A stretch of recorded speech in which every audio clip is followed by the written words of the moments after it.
A former insurance salesman from Nashville today pled guilty to stealing hundreds of thousands of dollars from his elderly clients. News Channel 5 Investigates first exposed John Wilson and his investment scheme back in May.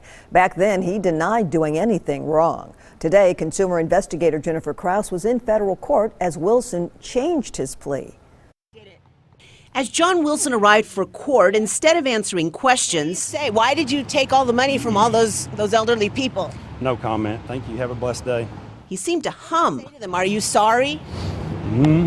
But once inside the federal courthouse, when the judge asked the 53-year-old former insurance salesman if he'd done all that he's accused of doing, Wilson said yes. Wilson ran Preserve Financial Group in Brentwood and admitted in court that he used a fraudulent scheme to convince his clients to sell their life insurance policies and annuities. He told them he'd invest their money. Federal prosecutors say he pocketed it instead.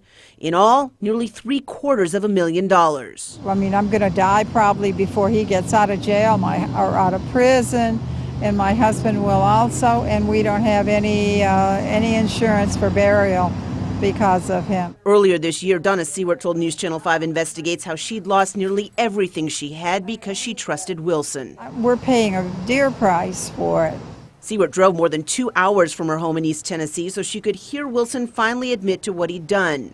Other victims and their families showed up too. It's just painful to go through what we've gone through, and him pleading guilty is, he's guilty. Susan Gilmore's 85-year-old mother, Paula, lost her life savings to Wilson's scheme. Investigators also found Wilson gained access to her bank account and 3 credit cards and racked up tens of thousands of dollars in charges: a family vacation to Hilton Head, a private fishing charter, airline tickets, and concert and football tickets.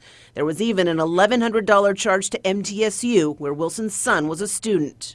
In all, prosecutors say 18 victims have come forward. Most are elderly and either physically or mentally frail. But what he's taken away from people, that cannot be repaid. He's a coward.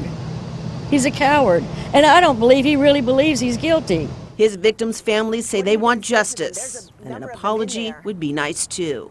Are you sorry? Jennifer Krause, News Channel 5 Investigates.